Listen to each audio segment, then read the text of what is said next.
Em Números capítulo 23, versículo 19, está escrito: Deus não é homem para que minta, nem filho do homem para que se arrependa.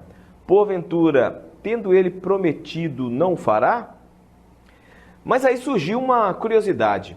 Se Deus não se arrepende, conforme o profeta Balaão disse, então por que em Gênesis capítulo 6, versículos 6 e 7 está escrito: Então se arrependeu o Senhor de ter feito o homem na terra?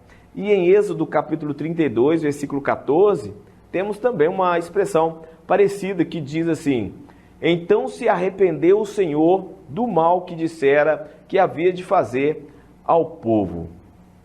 Será que a Bíblia está se contradizendo? Claro que não. Então vamos analisar cada texto para nós chegarmos à conclusão correta. Nos textos de Gênesis capítulo 6 e Êxodo capítulo 32, que eu acabei de citar, a palavra arrependeu tem um sentido no original de um lamento, um suspiro, um respirar pesado, pois tudo que Deus havia criado era muito bom, inclusive o homem. Mas a partir do pecado original, o homem se encontrava cada vez mais afastado dele. No texto de Êxodo capítulo 32, a palavra arrependeu tem também o mesmo sentido literal. Então, nestes dois textos, essa mudança de sentimentos da parte de Deus aconteceu por causa das atitudes humanas. Em Gênesis 6, Deus destruiu o mundo com o dilúvio. E em Êxodo 32, ele iria destruir o povo de Israel por causa da idolatria.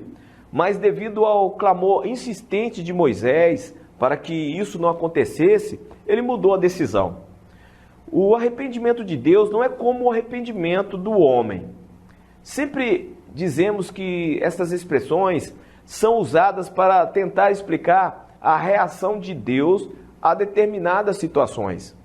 O arrependimento que Deus não pode ter, conforme dito por Balaão, é o de mudar de opinião com relação às promessas feitas aos justos.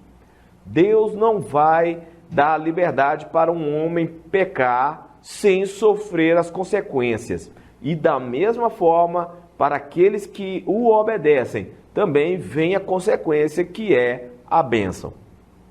Agora, voltando à explicação de Números capítulo 23, versículo 19, para Balaão era impossível proferir uma maldição ao povo de Israel, pois Deus os havia abençoado e prometido prosperidade.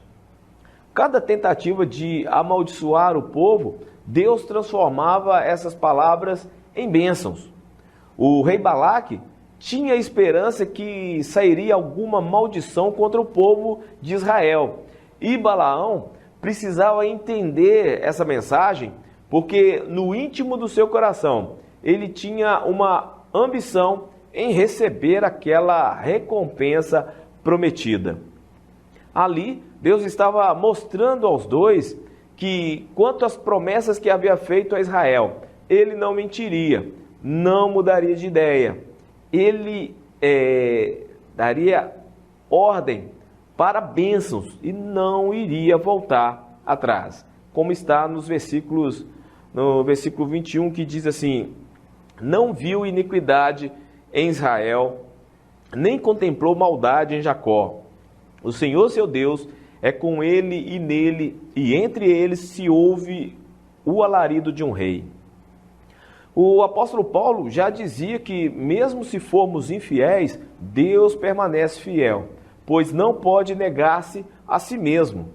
A fidelidade de Deus é a segurança para aquele que vive em obediência. Eu espero ter ajudado. Este foi o nosso Teologando de hoje.